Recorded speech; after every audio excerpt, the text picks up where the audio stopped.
आदाब, इस्तकबाल है। मैं हूं आपके साथ अबू हुरैरा। उत्तर प्रदेश असेंबली इंतखाबात में अब 6 माह का वक्त ही बचा है। ऐसे में तमाम सियासी जमातों ने कमर कस ली है। इंतखाबात से पहले अब इस बात पर खूब चर्चा हो रही है कि क्या यूपी चुनाव में अपोजिशन मुत्तहिद होगा, क्योंकि 2 दिन पहले ही प्रियंका गांधी ने इशारा दिया है कि यूपी असेंबली इंतखाबात में इत्तेहाद के दरवाजे बंद नहीं हुए हैं। प्रियंका के इस बयान के बाद एक बार फिर यूपी चुनाव में अपोजिशन के इत्तेहाद पर चर्चा शुरू हो गई है।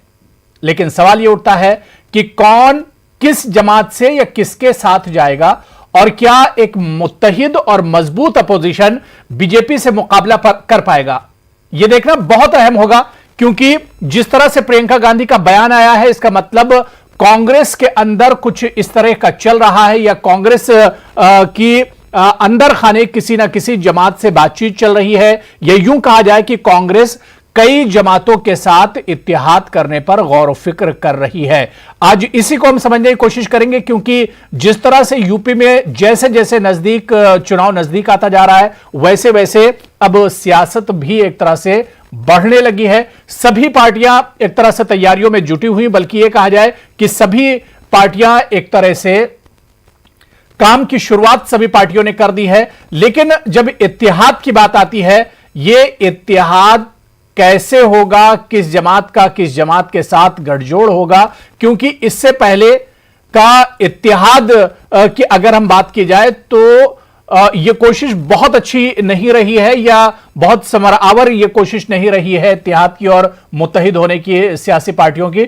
यह तजुर्बा बहुत ज्यादा कामयाब नहीं रहा है। इसी पर हम बातचीत करेंगे। बहुत खास मेहमान मेरे साथ जुड़े हुए हैं। बहुत जल्दी अपने मेहमानों का मैं आपसे तारुफ करा देता हूं।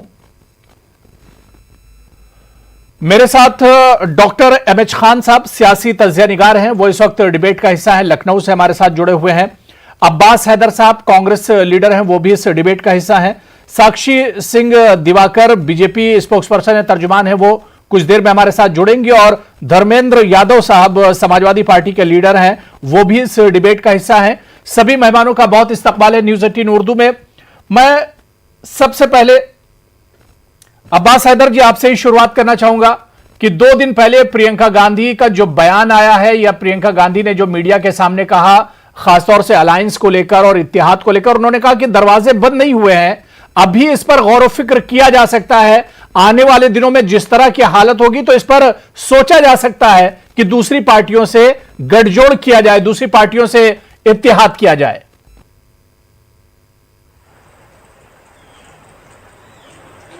नहीं, देखिए अबू हुरैरा भाई, बहुत शुक्रिया आपका। कांग्रेस पार्टी का चाहे नेतृत्व हो, चाहे प्रियंका गांधी जी हो, चाहे कांग्रेस पार्टी हो, हमारा दिल बहुत बड़ा है, हमारे दरवाजे सबके लिए खुले हैं। और कांग्रेस प्रियंका गांधी जी ने ये कहा है कि हमारा संगठन न्याय पंचायत तक, उत्तर प्रदेश में करीब 8100 से ज्यादा न्याय पंचायत है, वहां तक कांग्रेस पार्टी का संगठन मजबूत है।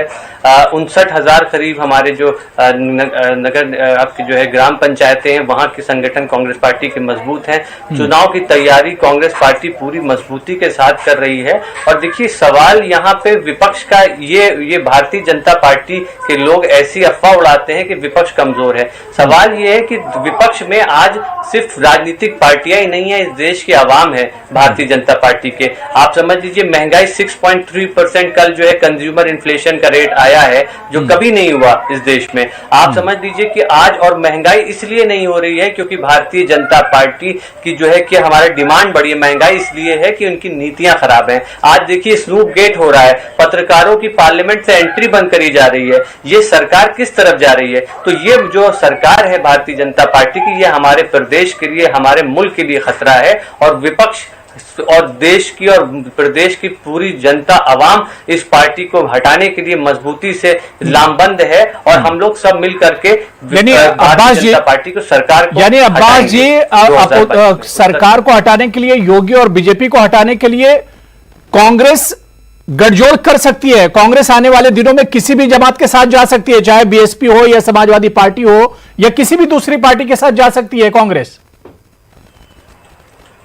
नहीं, देखिए हमारे नेता ने ऐसा बिल्कुल नहीं कहा है। और कहीं जाने ना जाने का अभी कोई सवाल नहीं है, अभी चुनाव में वक्त है। ये तो बात के फैसले हैं, क्या होगा। जिस तरफ जो है, जो जनता की डिमांड होगी, कांग्रेस पार्टी का जो गठबंधन है उत्तर प्रदेश में, वो उत्तर प्रदेश की जनता के साथ में, उत्तर प्रदेश की आवाम के साथ में, हम आवाम के साथ चुनाव अकेले लड़ने के लिए पूरी मजबूती से तैयार खड़े हैं। और आगे जो होगा वो वक्त बताएगा, वो फैसला जो है ऊपर से होगा, मुझे उसके बारे में कोई इल्म नहीं है। लेकिन मैं ये कहना जरूर चाहता हूं कि जिस तरह से आज बीजेपी की सरकारें, चाहे वो उत्तर प्रदेश में हो चाहे मुल्क में हो, जिस तरह से वो कर रही हैं, कभी नहीं हुआ। 30% से ज्यादा, आप समझ लीजिए मुल्क के कई स्टेट्स में 30% से ज्यादा अनएम्प्लॉयमेंट रेट जा चुका है। हमारे यहाँ जनता इतनी नाराज है, इतनी तकलीफ में है, लेकिन इनकी सरकारें खामोश बैठी हैं, जो पब्लिक के लिए कोई काम करने को तैयार नहीं है। ये अपने विपक्ष के नेताओं पे, बड़े बड़े पत्रकारों की जासूसी कराते हैं, निजता पे उंगली उठाई गई है, इन्होंने फंडामेंटल राइट्स का हनन करते हैं, ये डेमोक्रेसी में विश्वास ही नहीं करते, लोकतंत्र जमहूरियत में विश्वास नहीं करते। नहीं, जाहिर सी बात है कि प्रियंका गांधी जो इशारा दिया है, इत्तेहाद को लेकर जो इशारा दिया है, तो इसके पीछे कांग्रेस की कुछ ना कुछ तैयारी जरूर होगी और कांग्रेस की कुछ हिकमत अमली होगी। मैं प्रोफेसर धर्मेंद्र यादव जी आपके पास आना चाहूंगा। धर्मेंद्र जी, अब सवाल यह उठता है कि प्रियंका गांधी ने जो इशारा दिया, उन्होंने कहा कि अलायंस के या इत्तेहाद के दरवाजे बंद अभी नहीं हुए हैं, कांग्रेस इसके बारे में सोच सकती है। अब सवाल यह उठता है कि कांग्रेस जाएगी किसके साथ?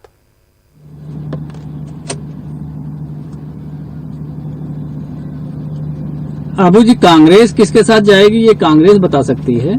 जहां तक हमारी पार्टी का सवाल है, हमारे राष्ट्रीय नेतृत्व ने पहले ही क्लियर किया है कि हम छोटे छोटे दलों के साथ मिलकर इस चुनाव को लड़ेंगे और सामाजिक न्याय की लड़ाई को और मजबूत करेंगे।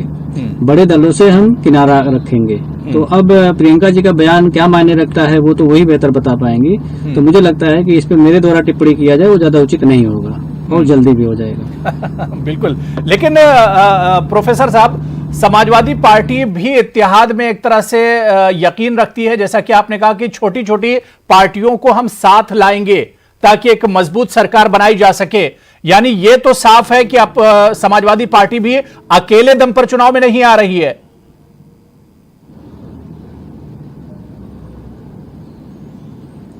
नहीं, अगर आप पंचायत के चुनाव को देखो तो समाजवादी पार्टी अकेले दम पर चुनाव लड़ी थी और आरएलडी का गठबंधन पश्चिमी उत्तर प्रदेश में था। उसके बाद जो हमारी पार्टी का परफॉर्मेंस है उसके आधार पर अगर आप देखें तो हम निश्चित रूप से अकेले भी सरकार बनाने की मतलब हिम्मत रखते हैं।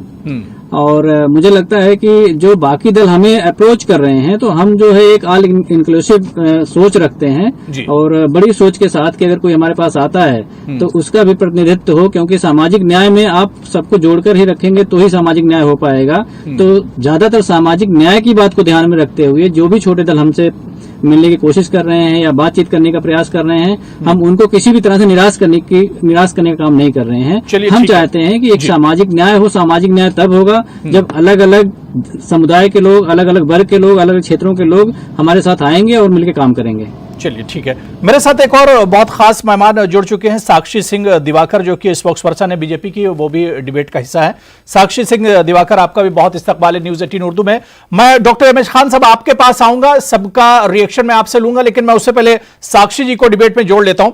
साक्षी सिंह, प्रियंका गांधी का बयान आया है ठीक यूपी चुनाव से 6 महीने पहले, उन्होंने कहा कि अलायंस पर भी कांग्रेस सोच सकती है, बीजेपी को शिकस्त देने के लिए वो किसी भी पार्टी के साथ इत्तेहाद करने के लिए और अलायंस करने के लिए तैयार है और इसके बारे में आगे चलकर सोचा जा सकता है।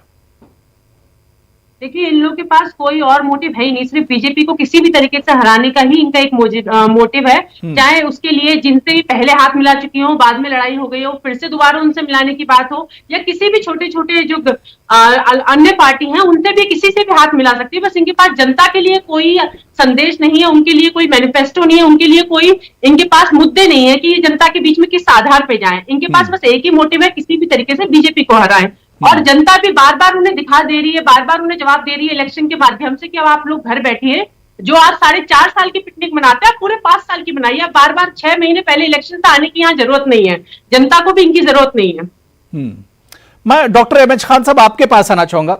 एमएच खान साहब, जब हम यूपी में अलायंस की बात करते हैं, इत्तेहाद की बात करते हैं, 2019 में हमने देखा कि बीएसपी और समाजवादी पार्टी एक साथ गए थे, लेकिन यह पूरा तजुर्बा बहुत कामयाब नजर नहीं आता है। अब प्रियंका गांधी ने जो बयान दिया है खान साहब, तो उसे किस तरह से देखा जाए? उन्होंने कहा कि अभी हमारे यहां अलायंस और इत्तेहाद के दरवाजे बंद नहीं हुए हैं, यानी एक ऑप्शन अभी प्रियंका गांधी ने खुला रखा है।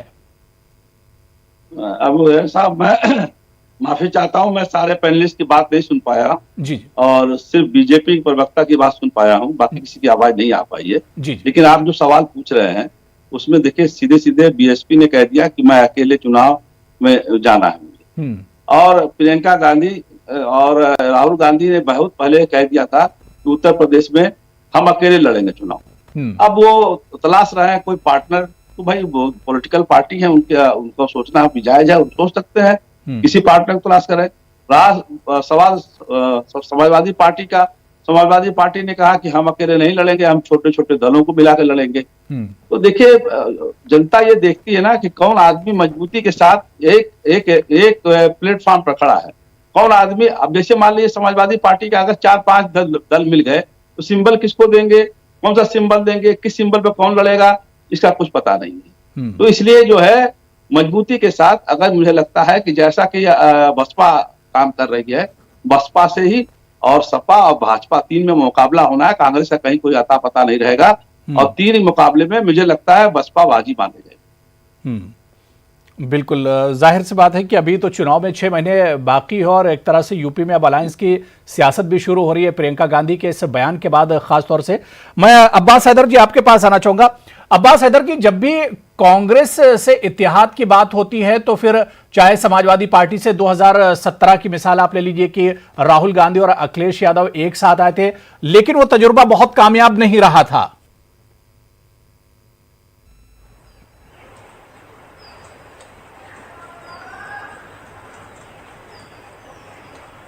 अब्बास जी मेरी आवाज आ रही है आप तक?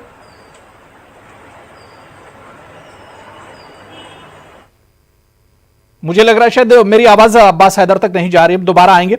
मैं प्रोफेसर धर्मेंद्र यादव जी आपके पास आना चाहूंगा।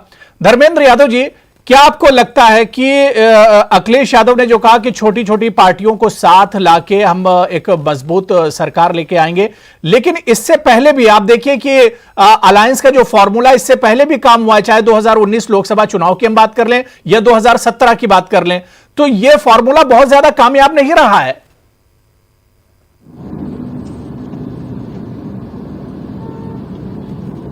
अबू जी देखिए, हमारी पार्टी का सोचना यह है कि हम वैचारिक रूप से समान दलों को साथ लेकर चलने का प्रयास करते हैं।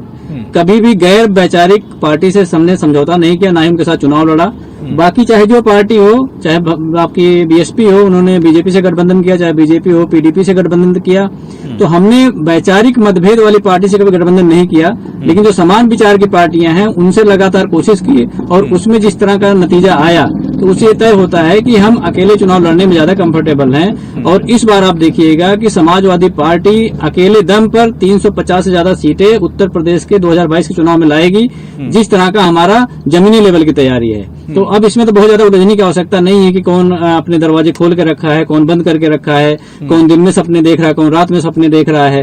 तो ये तो सबके लिए स्वतंत्र है, हर कोई सपना देख सकता है, दरवाजा अपना खोल सकता है, बंद कर सकता है। तो उसमें दूसरे पार्टी का ज्यादा सरोकार नहीं है। लेकिन अब निजी तौर पर मैं आपसे इतना बता दूं कि इस बार समाजवादी पार्टी पूरी शिद्दत के साथ 350 से ज्यादा सीटें जीतकर उत्तर प्रदेश में 2022 में सरकार बनाएगी। लेकिन धर्मेंद्र यादव जी, ये तो देखिए सियासत है, इसमें तो पहले से कुछ नहीं कहा जा सकता है। कभी कोई जानता था कि मायावती और अखिलेश यादव एक साथ आएंगे, राहुल गांधी अखिलेश यादव एक साथ आएंगे, लेकिन ये तमाम चीजें हो चुकी हैं, तमाम फॉर्मूलों पर काम हो चुका है।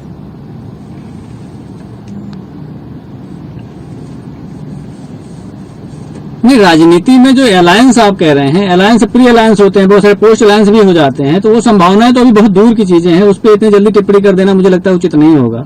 बाद में क्या स्थिति बनती है क्या नहीं बनती है, पोस्ट पोल के बाद पोस्ट पोल अलायंस भी होते हैं, तो अभी उसके बारे में कहना उचित नहीं। लेकिन जहां तक चुनाव लड़ने की बात है, समाजवादी पार्टी हमारे राष्ट्रीय नेतृत्व ने पहले क्लियर कर दिया है कि छोटे छोटे दलों को लेकर के सामाजिक न्याय की लड़ाई को आगे बढ़ाते हुए 2022 में चुनाव लड़ेगी और सरकार बनाएगी। ठीक है, मैं साक्षी सिंह जी आपके पास आना चाहूंगा। साक्षी जी, क्या आपको लगता है कि जिस अलायंस की बात हो रही है, जिस इत्तेहाद की बात या जिस गठजोड़ की अपोजिशन बात कर रहा है, ये सीधे सीधे सिर्फ टारगेट योगी सरकार है या सीधे सीधे टारगेट बीजेपी की सरकार है? ही नहीं है, इनके पास सिर्फ एक ही मकसद है। इनके पास मकसद ये नहीं है कि जनता के बीच में जाए या जनता के लिए कुछ करें। इनका एक ही मकसद है कि अपनी व्यक्तिगत इच्छाएं को पूरी करे और उसके लिए किसी के साथ भी समझौता कर लेते हैं। आपने देखा 2017 में राहुल गांधी अखिलेश जी एक साथ आ गए, उसके बाद मायावती जी अखिलेश जी साथ में आ गए। तो इन लोगों का कुछ आप विचारधारा के ऊपर नहीं है। इन लोगों का जो दल समझौते करते हैं, ये लोग विचारधारा के ऊपर नहीं करते हैं, ये अपनी व्यक्तिगत इच्छाओं को पूरा करने के लिए करती है। और जनता भी बहुत जागरूक हो गई है, वो भी इन्हें उसी हिसाब से फल देती है। जब ये जनता के बीच में जाते हैं तो इन्हें जब रिजल्ट देती है जनता, तो वो उसी हिसाब से इनको वोट देती है कि ये कहीं से कहीं इनका जनाधार अब नहीं बचा है। बिल्कुल। मैं अब्बास हैदर जी आपके पास आना चाहूंगा। जो बात यहां पर साक्षी सिंह कर रही है कि कांग्रेस अपना वकार बचाने के लिए, या पूरे अपोजिशन की उन्होंने बात की, लेकिन मेरा सीधा सीधा सवाल यह कि क्या वाकई में कांग्रेस को अब अपने वकार की भी फिक्र लग गई है? जिस तरह से प्रियंका गांधी ने कहा कि वो किसी के साथ भी इत्तेहाद कर सकती हैं, या आने वाले दिनों में हालात को देखकर ये इस पर एक तस्वीर साफ हो सकती है, या इस पर एक बड़ा फैसला लिया जा सकता है कि किसके साथ इत्तेहाद किया जाए, किसके साथ अलायंस किया जाए। लेकिन जो बीजेपी कह रही है कि ये लोग कोई भी समझौता कर सकते हैं अपना वकार बचाने के लिए।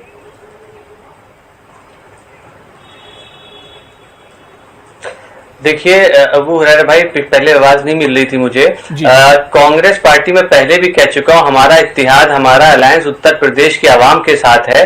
और जहां तक कांग्रेस पार्टी का सवाल है, कांग्रेस पार्टी ने इस देश को बनाया है। इस देश को बनाने में जो कांग्रेस पार्टी का योगदान है उसको कोई डिनाई नहीं कर सकता।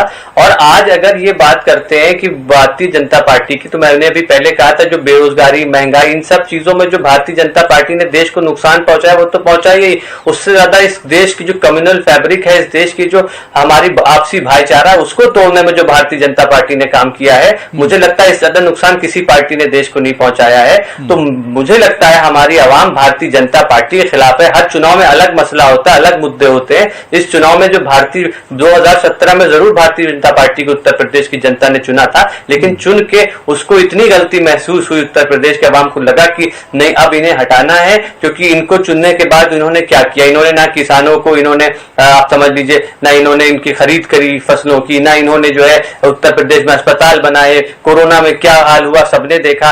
तो हर मोर्चे पे उत्तर प्रदेश की सरकार विफल रही है। और इनको जो है, इनको सिर्फ बयान आता है, इनको सिर्फ मीडिया मैनेजमेंट और ये सिर्फ हेडलाइन मैनेजमेंट का काम करते हैं। हेडलाइन मैनेजमेंट करके जनता को ये विचलित करते हैं और जनता को भ्रमित करते हैं। इसके अलावा कोई काम इनके पास नहीं है, बस इनको यही करना है। इसके अलावा कांग्रेस पार्टी जो है, कांग्रेस पार्टी ने पहले भी कहा है कि हम चाहते हैं कि एक जो हमारी जो अपोजिशन पार्टी है, सरकार ने, अब्बास जी, सरकार ने अगर काम नहीं किया तो अपोजिशन को आज फिर इस इत्तेहाद की बात क्यों करनी पड़ रही है? आज चाहे हम कांग्रेस की बात करें, समाजवादी पार्टी या बीएसपी या दूसरी अपोजिशन की दूसरी पार्टियों की बात करें, आज उन्हें गठजोड़ की जरूरत क्यों पड़ रही सरकार के खिलाफ, अगर इस सरकार ने काम नहीं किया है?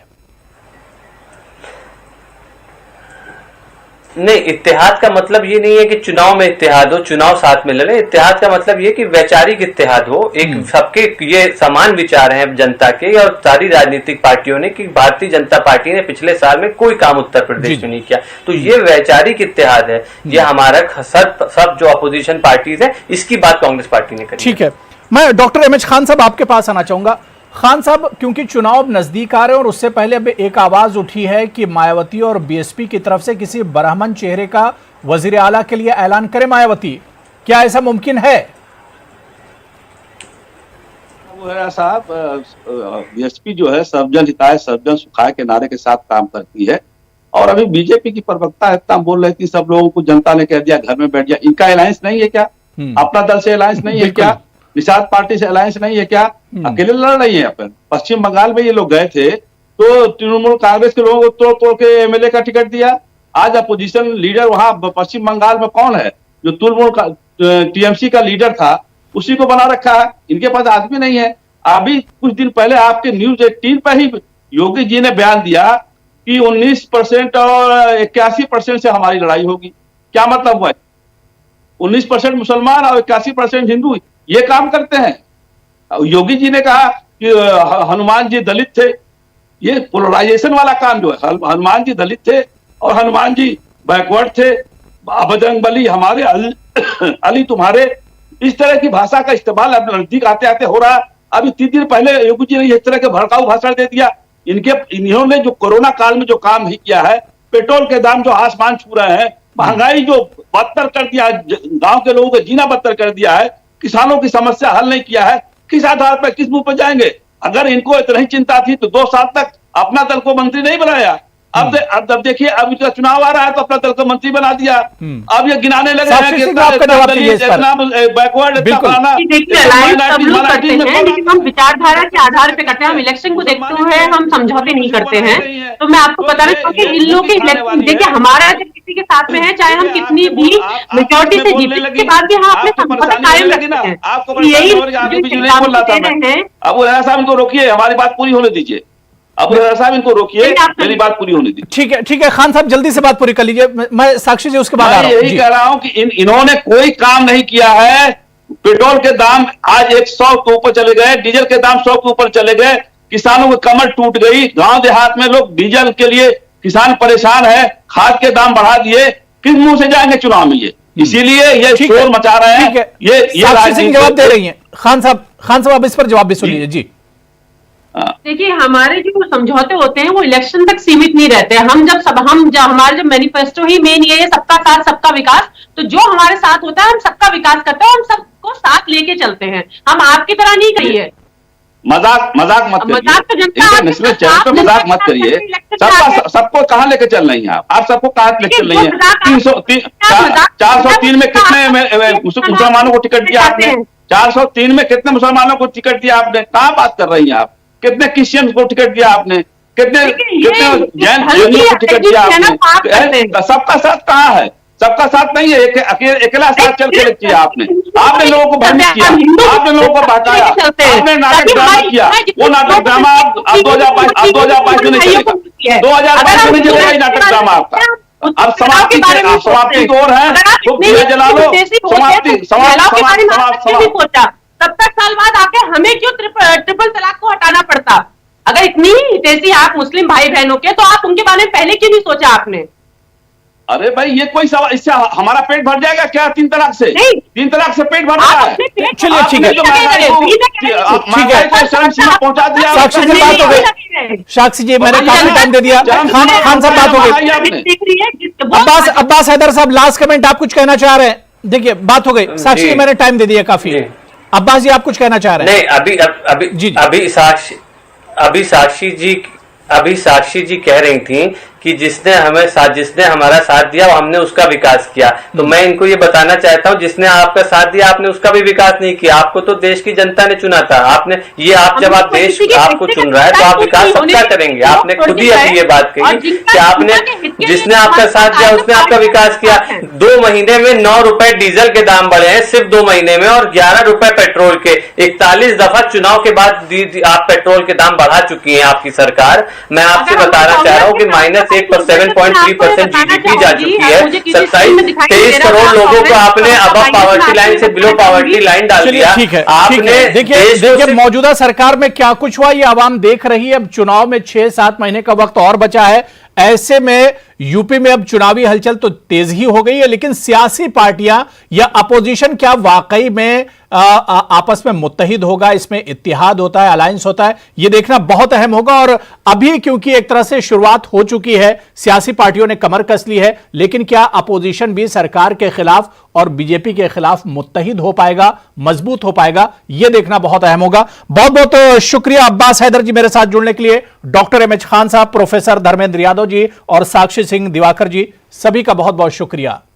आदाब।